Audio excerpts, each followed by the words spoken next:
Okay, so let's talk about how these new financial limits, financial constraints affect Kyle Shanahan. He's now going to have to coach a young team. Well, eventually. And what do you think? How's that going to go? Yeah, that's exactly the point. How this is how it affects him. He's gonna have to adjust. He's gonna have to adjust to being around younger players, rookies, second-year players, maybe third-year players if they continue to bargain, or I mean, maybe fourth to fifth-year players if they bargain shop the ones who are already like still a free agent, because it's gonna be another week to them figure it out. But yeah, it's looking like if the way it's projected, it's looking so far as of today. Young team, main retooling will be the 2025 NFL draft. It's a bold strategy, Kyle. Let's see if it pays off for them, because Kyle's going to have to step out of his comfort zone. He does not like rookies. Maybe not like is a little too much, but he does not have the patience for it. Like, that's evident. That's not debatable, right? I think anyone with who's watched 49ers is like, yeah, this guy does not tolerate these guys' mistakes. Like, one mistake or two, I'm yanking them. I'm out. Or he doesn't even let them just try to figure it out on the fly. I mean, I still remember Dalmadula Norris for his first year, after he got dusted by Devontae Adams, which, yeah, no duh. You're going to get, at that point, Devontae Adams was arguably the best wide receiver ever. You're going to hold that against him? No, you shouldn't. But he's going to have to start being okay, instead of me having a very tight grip, I'm just going to have to be a little loose-handed, maybe even forget the grip's even there, because that's where he's going to have to really adjust, and he's just have to step out of his comfort zone hardcore right there. I think a big reason he doesn't like playing rookies, especially on offense, is that his scheme is the most important thing. And it's complex and it's wordy and it takes about a year to really master it. Mm-hmm.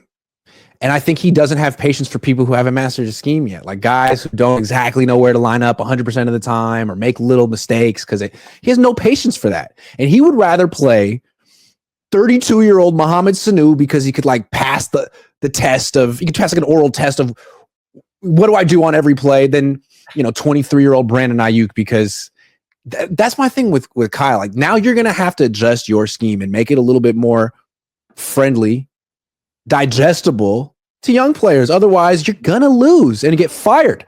So this is sort of in your interest here. You got to work with young guys, man.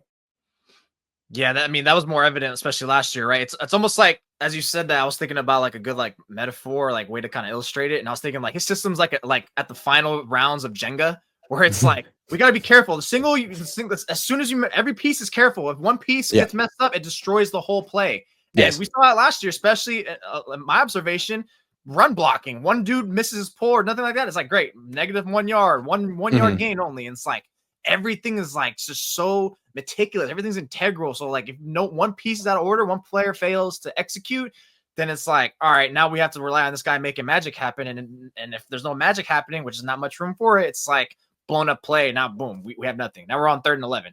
So yeah, I think he's gonna have to really bite the bullet on this one. I mean, he's I gotta get used to these youngsters. They're gonna struggle. Some might hit for sure. Some are probably gonna be cool, but there's gonna be the other ones and I don't use last year as a way of oh, look, he's growing. No, he was forced to have to play Dominic Pooty, to have to play Renardo Green, Malik. He was reluctant to play Renardo Green for a while. He was playing Yadam over Green for half a season.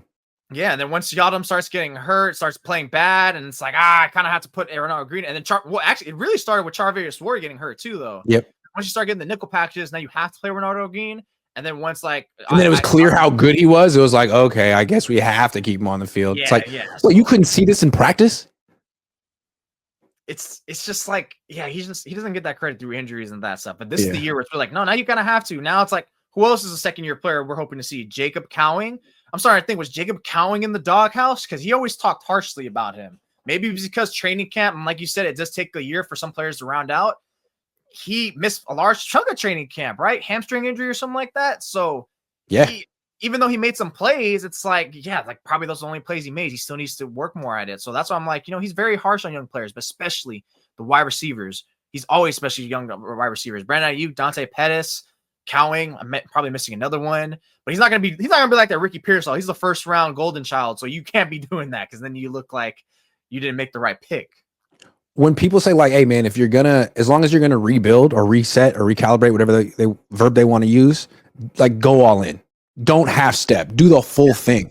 But the problem is they missed the playoffs last year, and Kyle's entering year 9. And if you miss the playoffs 2 years in a row, you're giving your employer like an excuse to fire you or something. I don't know what the Yorks are going to do. You never know. So yeah, it's good to take, a reset year, but at the same time, I think they kind of need to make the playoffs. Like, it's not okay to go 7-10 again. So that's a rough spot to be in as a coach. Like, okay, I got to go 10-7 this year. And that's 4 more wins than last year. And my new additions are rookies and Luke Farrell. Damn. Okay. Well, I'm a great coach. I'll figure it out. You know who's in the real rough spot here? Robert Saleh. Because that's the defense was already like, what are we doing on defense? And that's where really most of the free agents walked away from. And then you cut to healthy, consistent starters on your defensive line or key role players, whatever. And now it's like, hey, Robert, where's the scheme going? Like, it's like he only has Fred Warner and Nick Bosa and then 3 adequate secondary players. No one else is worth mentioning. Jair Brown is a bluff. He's a liability. So you're hoping on him to step up from last year. Like, what do you do there? The 49ers look like they're going to be a lesser version of the Bengals West a little bit, where the offense is going to be the talented one, but the defense just has like 2 players worth mentioning. I mean, the Niners have a little more and, a better defensive coordinator, but that's really where the retooling is going to be. And I'm wondering, like, we've all said, I know I did, and probably you did too. We all said like the 49ers should try to like model some of their game to the Eagles and to an extent the Chiefs from that Super Bowl, the trenches, right? But I think another thing they're probably modeling after is, where did most of the young talent and money go for the Eagles? Money is on the offensive side of the ball. True. Youngsters on the defensive side of the ball. Why? Because continuity is a little bit more important on offense, isn't it? Oh, yeah. Especially if you're an offensive-minded coach like Kyle Shanahan. So, offensive line needs continuity. The chemistry between the quarterback and the receivers, like, all that's important. Yeah. So I think maybe that's the thing that they're probably modeling after, because they've got their great defensive coordinator who they trust in, and Kyle Shanahan is not going to bother with that side. I wouldn't be shocked if he's letting Robert Saleh make more of the calls, especially since he has that head coach gene in him now. So now he's probably going to be like, no, hold up, let me cook. Stay to your side. Stay to your side, Kyle. So maybe that's where they're going for, because look, the money is on the offensive side for the 49ers. My only thing is, like, so people I see in the chat being like, well, what about the schedule? What about the schedule? Yes. So the Niners aren't necessarily better on paper. Maybe some of their young guys take a leap and they can be a better team, but the schedule being easier means that maybe they do win 10 games. But here's the thing about the schedule. Yes, they get to face the AFC South and the NFC South. So does every other team in their division. So there could be a lot of teams in the NFC West with a lot of wins. Also, the NFC West kicked the Niners' ass last year. 1-5 against the NFC West. Finally, there's those last place games: Cleveland, Giants, and the Bears. That's essentially the Niners' advantage. Those 3 games, the Bears look better than last year. I don't know how bad the Bears are going to be. And then the Giants and Browns, we don't even know who their quarterback's going to be yet. Those are probably wins, but still, dude, it's not a given they win 10 games next year.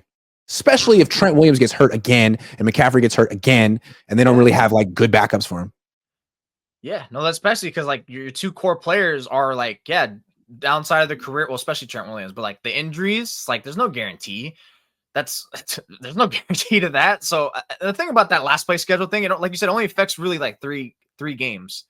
And who's to say, like, I'm in agreement, like the Bears are going to be better, because I mean, can it get any worse? Can it get any worse? So like they'll probably give you a punch, a good little punch, and then the other 2 teams is like, we still don't know. Everything in the NFL changes quickly. Like we saw last year with the 49ers. We all thought, oh, like a setback, it'll probably come down to earth, but this will be a playoff team. Wrong. 6-11. Wrong. Right. One of these teams will start being good. You never know. Everything's so quick in this league.